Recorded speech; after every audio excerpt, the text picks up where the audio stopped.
बिस्मिल्लाहिर्रहमानिर्रहीम। जौहरी तामुलात, nuclear reactions. यहाँ पे हम अल्फ़ा, बीटा और गैमा ज़वाल के बारे में पढ़ेंगे। यानी किसी उनसर में से जब अल्फ़ा, बीटा और गैमा शुआएं निकलती हैं तो उसमें क्या तब्दीली वक़ू पज़ीर होती है, उसका जायज़ा लेंगे। असल मौजू पर आने से पहले हम एटम के बारे में बुनियादी बातें सीख लेते हैं। एटम दो हिस्सों पर मुश्तमिल होता है। पहला हिस्सा मरकज़ा, ये प्रोटॉनों और न्यूट्रॉनों पर मुश्तमिल होता है, जैसा कि दरमियान में आप देख रहे हैं, प्रोटॉनों और न्यूट्रॉनों के मजमूए पर मुश्तमिल होता है। और नंबर दो इलेक्ट्रॉन, ये मरकज़े के गिर्द गर्दिश करते हैं, जो नीले रंग से दिखाए गए हैं। एटम के बारे में चंद अहम मालूमात। पहली, हमा किस्म का मादा अनासर से मिलके बना है, मसलन कार्बन और हाइड्रोजन वगैरह।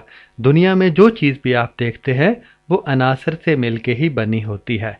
अब तक दुनिया में 100 से ज़ायद अनासर दरियाफ्त हो चुके हैं और हर चीज़ इन्हीं से मिलके बनी है। और दूसरी बात, उनसर का छोटे से छोटा हिस्सा एटम कहलाता है।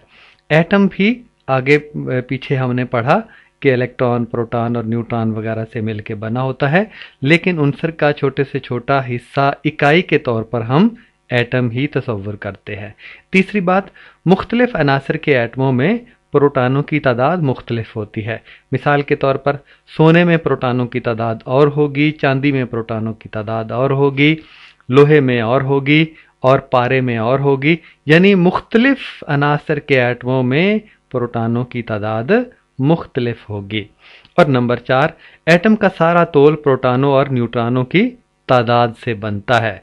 एटम को जब हम तोलते हैं तो उससे मुराद प्रोटॉनों और न्यूट्रॉनों की तादाद का मजमुआ होता है। उनसर को किस तरह से जाहिर किया जाता है? एक्स से। सामने की शक्ल में आप एक्स, दरमियान में बड़ा सारा, ऊपर ए और नीचे जेड लिखा हुआ है। देखते हैं कि एक्स से क्या मुराद है, ए से क्या मुराद है और जेड से क्या मुराद है। मजमूई तौर पर उनसर को एक्स, ऊपर ए और नीचे जेड, इस अलामत से जाहिर किया जाता है। यहाँ पे उनसर की अलामत है एक्स, यानी एक्स से मुराद सोना, चांदी, तांबा, एल्युमिनियम, हाइड्रोजन, कार्बन वगैरह। यहाँ उनसर का नाम लिखा जाएगा। और ऊपर है ए, इसका मतलब तोल नंबर, अंग्रेजी में मास नंबर कहते हैं। तोल नंबर, जब उनसर को, एटम को तोला जाता है तो उसमें प्रोटॉनों और न्यूट्रॉनों की तादाद होती है। न्यूट्रॉनों की तादाद जमा प्रोटॉनों की तादाद, मजमूए का नाम तोल नंबर। और नीचे जेड, इसका मतलब है सिर्फ प्रोटॉनों की तादाद। इसको एटमी नंबर कहते हैं, एटॉमिक नंबर अंग्रेजी में कहते हैं। तो मजमूई तौर पर उनसर को एक्स, ए और जेड से जाहिर किया जाता है। इसी बात को थोड़ी सी वजाहत के साथ लिखा गया है कि एक्स, ए, जेड में ए बराबर है न्यूट्रॉनों की तादाद जमा प्रोटॉनों की तादाद, ये पहले बताया गया। और जेड बराबर है प्रोटॉनों की तादाद, ये भी पहले बताया गया। लेकिन नई बात है, न्यूट्रॉनों की तादाद हम कैसे मालूम करेंगे? वो ए मनफी जेड, यानी प्रोटॉनों और न्यूट्रॉनों के मजमूए ए से सिर्फ प्रोटॉनों की तादाद को मनफी कर देंगे तो वो न्यूट्रॉनों की तादाद आ जाएगी ए मनफी जेड। और एटमी नंबर मनफी तोल नंबर, तोल नंबर मनफी एटमी नंबर, न्यूट्रॉनों की तादाद बराबर है तोल नंबर ए मनफी एटमी नंबर जेड। ए में से जेड को तफरीक कर देंगे तो वो न्यूट्रॉनों की तादाद आ जाएगी। इन बातों को आपने अच्छे तरीके से ज़हन नशी कर लेना है। यहाँ पर यूरेनियम की दो अहम किस्में दिखाई गई हैं। ये यूरेनियम के हमजा हैं। हमजा उनसर के वो एटम होते हैं जिनमें प्रोटॉनों की तादाद एक जैसी होती है लेकिन न्यूट्रॉनों की तादाद मुख्तलिफ होती है। आगे भी हम बात करेंगे इस पर, लेकिन यहाँ पर आप समझ लीजिए कि बाएं तरफ यूरेनियम 235 है और दाएं तरफ यूरेनियम 238 है। यूरेनियम की एक किस्म बाएं तरफ 235 और दूसरी किस्म दाएं तरफ 238। दोनों में प्रोटॉनों की तादाद यानी Z बराबर 92 है। अब बाएं तरफ देखिएगा जदवल में, नीचे शेड्यूल में, कि बाएं तरफ ए, तोल नंबर ए, यानी प्रोटॉनों और न्यूट्रॉनों का मजमुआ ऊपर जो लिखा हुआ है वे बराबर है 235। Z यानी एटमी नंबर या चार्ज नंबर, ये सिर्फ प्रोटॉनों की तादाद होती है, बराबर 92। और प्रोटॉनों की तादाद नीचे भी लिखा, ये 92 है, तो न्यूट्रॉनों की तादाद कितनी हो गई, यानी 235 में से यानी मजमुए में से सिर्फ प्रोटॉनों की तादाद निकाल दी तो वो बराबर आ गई न्यूट्रॉनों की तादाद के। इसी तरह दाएं तरफ देखिएगा, ए है तोल नंबर, पहले तोल नंबर बराबर है 238, ऊपर भी लिखा हुआ है, ये प्रोटॉनों और न्यूट्रॉनों का मजमुआ है। Z एटमी नंबर या चार्ज नंबर, चार्ज नंबर इसलिए कहते हैं कि मरकज़े में न्यूक्लियस में चार्ज सिर्फ प्रोटॉनों पर ही होता है और उसकी तादाद को चार्ज नंबर भी कहा जाता है। प्रोटॉनों की तादाद दोनों में बराबर है, ये 92 है, प्रोटॉनों की तादाद बराबर 92। तो यहाँ यूरेनियम 238 में न्यूट्रॉनों की तादाद कितनी निकलेगी, ये 238 मनफी 92, ये 146 आ जाएगी। यानी इस तरह न्यूट्रॉनों की तादाद निकाली जाती है। और इसी तरह जो मुख्तलिफ अनासर हैं और उनके हमजा हैं उसमें प्रोटॉनों यानी ए, Z और न्यूट्रॉनों की तादाद को इस तरह से लिखा जाता है। हमजा आइसोटोप्स, ये हम पढ़ते हैं, ये भी इसी से मुतल्लिक है। किसी उनसर के ऐसे एटम जिनमें प्रोटॉनों की तादाद एक जैसी मगर न्यूट्रॉनों की तादाद मुख्तलिफ हो, ये पिछली स्लाइड में भी बता चुका हूँ। उनसर एक ही है यानी यूरेनियम, और इसकी आगे किस्में बन गई हैं फिर इस अंदाज से, हम जा एक ही जगह से जाए हुए, एक ही जगह से पैदा किए गए। तो यूरेनियम इनका मंबा है, पैदाइश का मंबा है, और इनमें प्रोटॉनों की तादाद एक जैसी है और न्यूट्रॉन मुख्तलिफ होने की वजह से ऊपर ए में फ़र्क आ गया है। ए चूँकि न्यूट्रॉनों और प्रोटॉनों का मजमुआ होता है, और यूरेनियम 235 प्रोटॉनों और न्यूट्रॉनों का मजमुए के साथ बना, और यूरेनियम 238 दाएं तरफ ये भी प्रोटॉनों और न्यूट्रॉनों के मजमुए से बन गया। तो ये हम जा की तारीफ आपने याद रखनी है, प्रोटॉन एक जैसे, एक ही उनसर के ऐसे एटम जिनमें प्रोटॉन एक जैसे हों मगर न्यूट्रॉनों की तादाद मुख्तलिफ हो। नीचे शेड्यूल में जदवल में न्यूट्रॉनों की तादाद दिखाई गई है जैसा कि पहले दिखाई गई थी। तापकार हमजाओं के बारे में चंद अहम मालूमात। पहली बात, कुदरती तौर पर पाए जाने वाले ज़्यादातर हमजा पायदार होते हैं। पायदार का मतलब होता है कि उनमें अल्फ़ा बीटा गैमा शुआएं नहीं निकलती, उनकी हैसियत, वज़न और उनमें प्रोटॉनों और न्यूट्रॉनों की तादाद बरकरार रहती है। और दूसरी बात, कुदरती तौर पर पाए जाने वाले चंद हमजा और तमाम मसनूई हमजा नापायदार होते हैं। कुदरती तौर पर जो पाए जाते हैं ज़्यादातर तो पायदार होते हैं, लेकिन चंद एक ऐसे हैं जो नापायदार भी होते हैं, मगर मसनूई तौर पर जितने भी तैयार किए गए हैं या किए जाते हैं वो अमूमी तौर पर नापायदार होते हैं, यानी वो अल्फ़ा बीटा गैमा शुआएं खारिज करके अपनी हैसियत को खो देते हैं या कोई और नई चीज़ बना लेते हैं। तीसरी बात, नापायदार हमजा चंद किस्म की शुआएं खारिज करके पायदार बनाए जा सकते हैं। इन शुआओं की वजह से अल्फ़ा बीटा गैमा ज़र्रात और शुआओं की वजह से वो नापायदार होते हैं।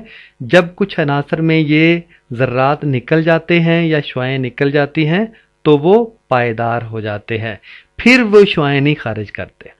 और चौथी बात, शुआएं खारिज करने का ये अमल ताबकारी कहलाता है। ताब का मतलब रोशनी और कारी का मतलब अमल। ताबकारी रोशनी निकलने का अमल। ताब का लफ्ज़ हम रोज़मर्रा ज़िंदगी में इस्तेमाल करते हैं, ताबिंदा, ताबनाक, फलां का मुस्तकबिल ताबनाक है। अल्लामा इकबाल फरमाते हैं, गेसुए ताबदार को और भी ताबदार कर। तो ताबकारी रोशनी निकलने का अमल या शुआएं निकलने का अमल। जो अनासर ताबकार शुआएं खारिज करते हैं वो ताबकार अनासर या रेडियाई ताबकार अनासर कहलाते हैं। उन अनासर का नाम ही ताबकार यानी शुआएं खारिज करने वाले अनासर रख दिया गया है। ताबकार ज़वाल, रेडियो एक्टिव डीके। ताबकार इन्हितात। ताबकार ज़वाल के नतीजे में दर्ज झैल ज़र्रात और शुआएं खारिज होती हैं, यानी शुआएं और ज़र्रे खारिज होने के अमल को ताबकार ज़वाल कहते हैं। ज़वाल इसलिए कि ये शुआएं खारिज करके उनसर घट जाता है, उसका तोल नंबर घट जाता है। तो अल्फ़ा ज़र्रा खारिज होता है, बीटा ज़र्रात खारिज होते हैं और गैमा शुआएं खारिज होती हैं। आइए आगे देखते हैं कि इनके खारिज होने से एटम में उनसर में क्या तब्दीली रूनुमा होती है। अल्फा ज़वाल से पहले आपको ये बात अच्छी तरह से समझ लेनी चाहिए कि एक अल्फा ज़र्रा हीलियम के मरकज़ा के मुशाबे होता है। हीलियम के मरकज़े में 2 प्रोटॉन और 2 न्यूट्रॉन होते हैं, जैसा कि सामने तस्वीर में दिखाया गया है। सुर्ख रंग के प्रोटॉन है और सफ़ेद रंग के न्यूट्रॉन है। तो जो एक अल्फा ज़र्रा है वो हीलियम के मरकज़े का मुशाबे होता है, हीलियम का मरकज़ा ही होता है, यानी वो 2 प्रोटॉनों और 2 न्यूट्रॉनों पर मुश्तमिल होता है। ये बात अगर याद रहेगी तो अगली मसावातें आप आसानी से समझ सकते हैं। अल्फा ज़वाल, आप मसावत को अच्छी तरह से देखिएगा। बाएं तरफ एक्स ए जेड हम पीछे पढ़ आए हैं कि एक्स उनसर का नाम है, ए प्रोटॉनों और न्यूट्रॉनों का मजमुआ है और जेड सिर्फ प्रोटॉनों की तादाद है। ये नापायदार एटम है। इसमें एक अल्फा ज़र्रा निकलना है।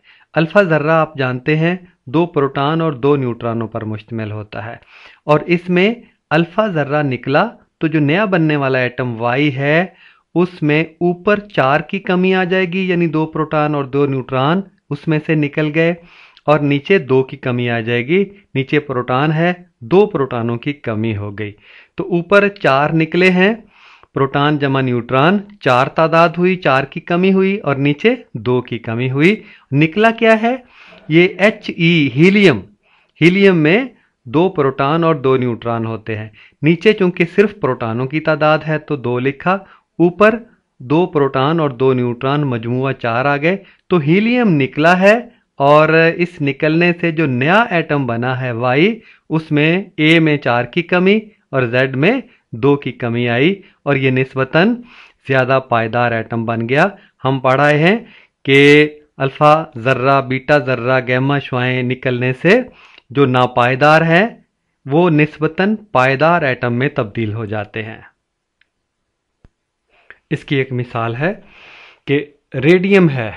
रेडियम का जो ए है, तोल नंबर है, वो 226 है और इसमें सिर्फ प्रोटॉनों की तादाद 88 है और इसमें से अल्फा ज़र्रा निकला He, नीचे दिखाया गया है 2 प्रोटॉन और 2 न्यूट्रॉन निकले।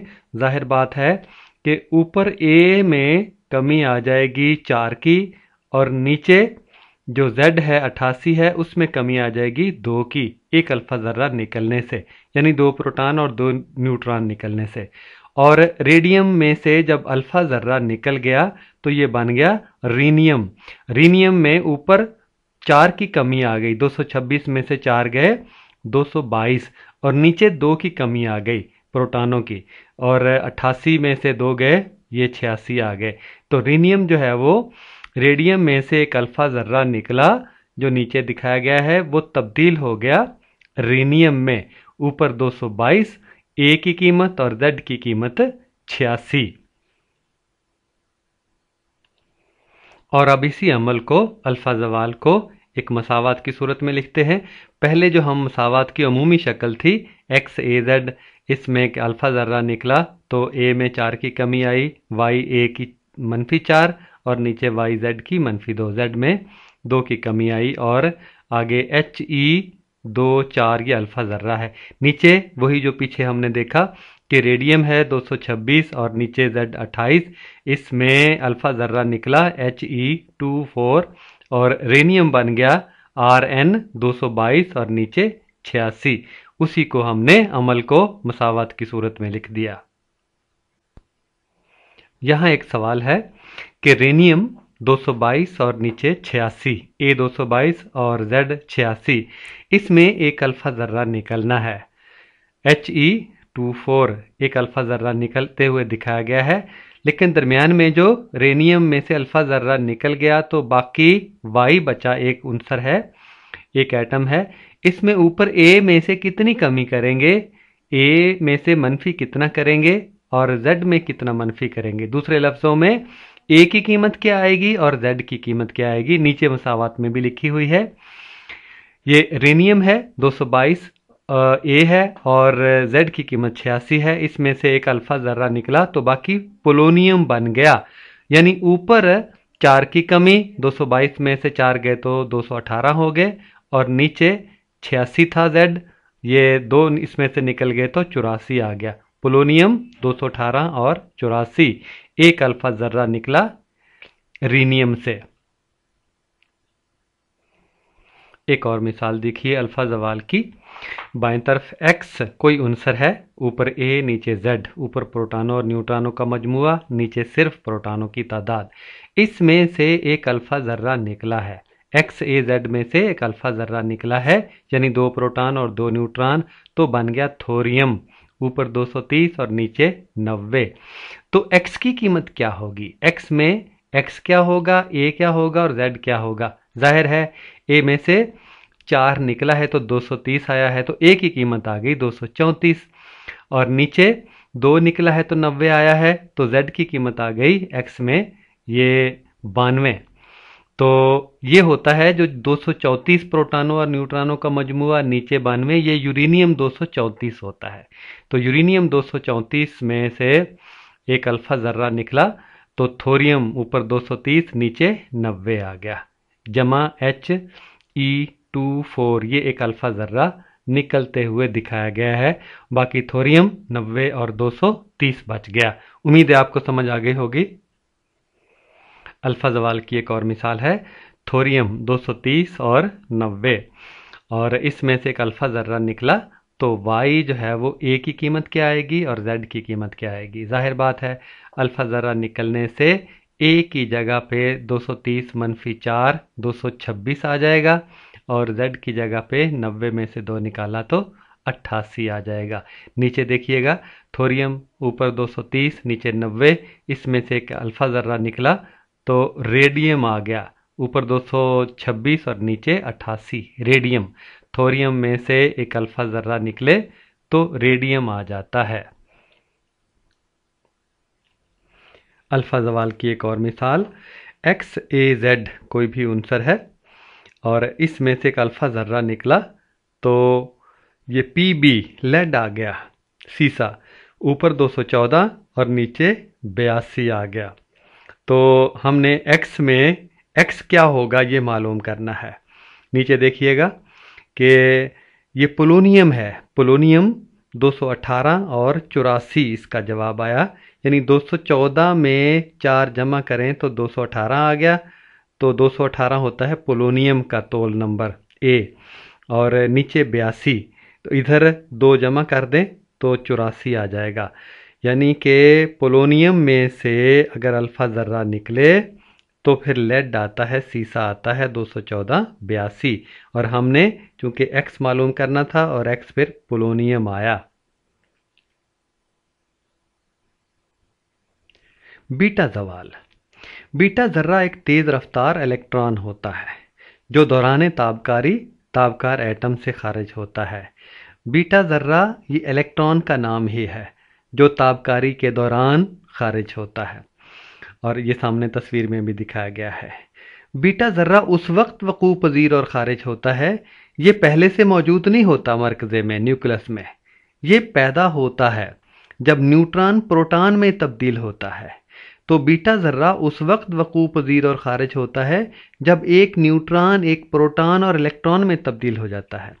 न्यूट्रॉन प्रोटॉन में तब्दील होता है और इलेक्ट्रॉन साथ फिर खारिज होता है।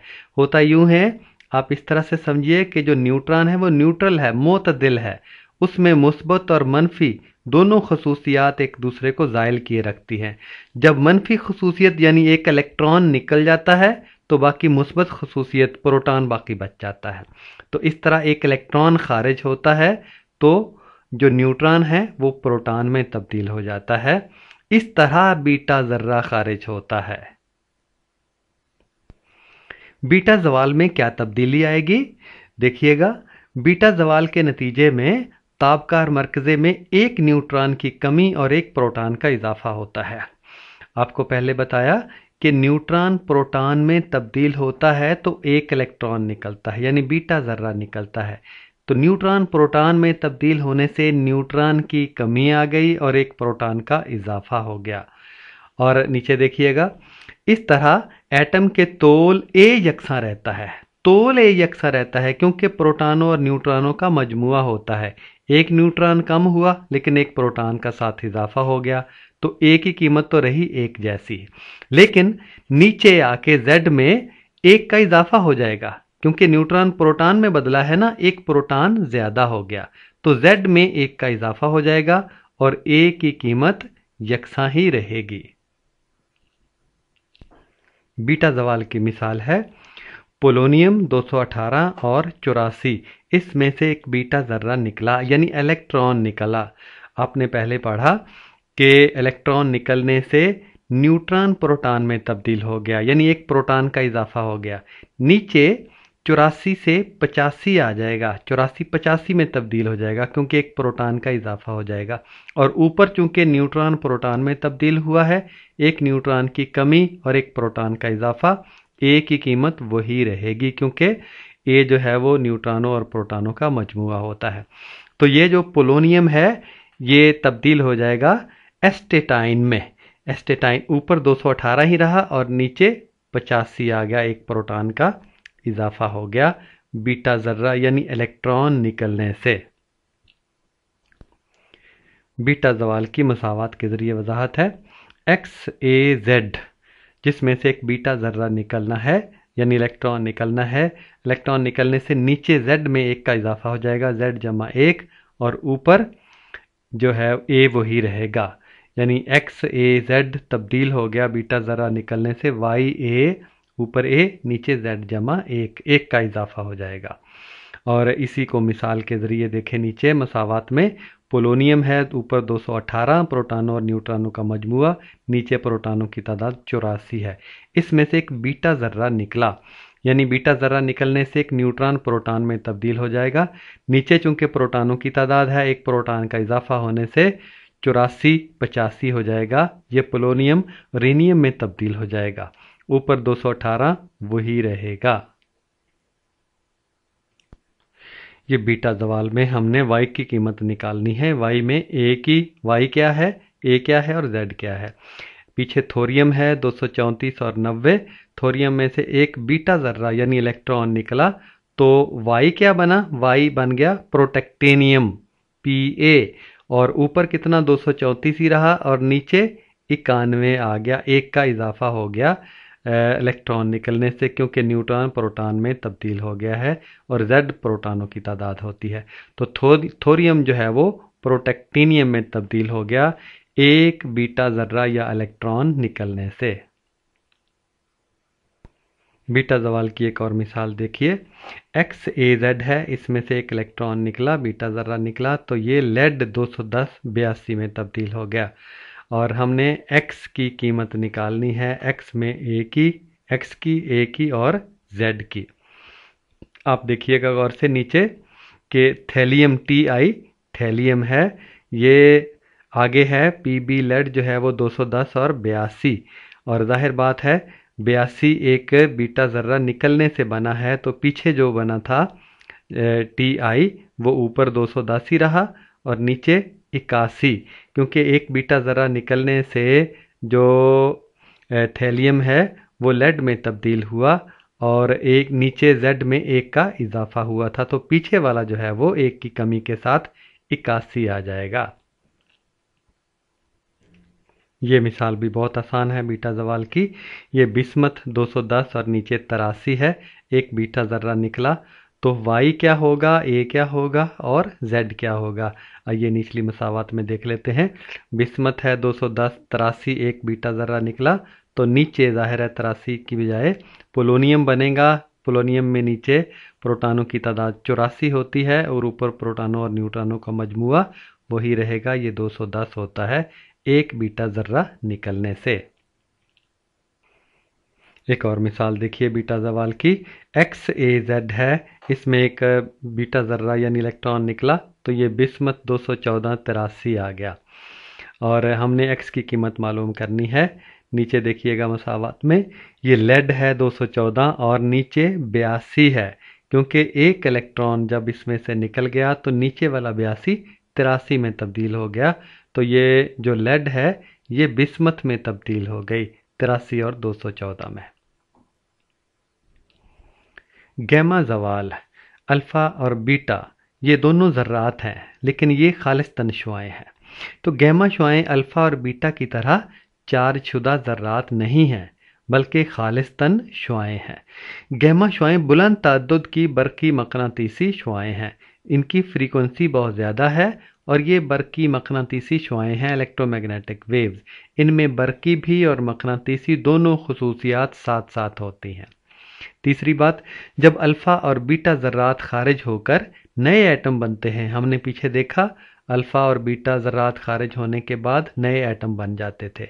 तो जब अल्फ़ा और बीटा ज़र्रात खारिज होकर नए एटम बनते हैं तो इनमें मुमकिन है अभी तक मुकम्मल तौर पर पायदार बनने के लिए काफ़ी तवानाई मौजूद हो। हमने ये भी पढ़ा कि अल्फ़ा बीटा ज़र्रात खारिज होने से नापायदार एटम पायदार में तब्दील हो जाते हैं, लेकिन हो सकता है कि इनके खारिज होने से एटम मुकम्मल तौर पर पायदार ना हुआ हो, अभी बहुत सी तवानाई उसके पास मौजूद हो। ये तवानाई फिर गैमा शुआओं की सूरत में खारिज होती है। ये जो अज़ाफ़ी तवानाई है ये गैमा शुआओं यानी फोटानों की सूरत में खारिज होती है, जिनकी तवानाई 1 ज़रब 10 की ताकत -12 जूल तक होती है। यानी जो तवानाई बच जाती है वो फिर गैमा शुआओं की सूरत में खारिज होती है, तब जाकर एटम जो नापायदार था वो पायदार में तब्दील होता है।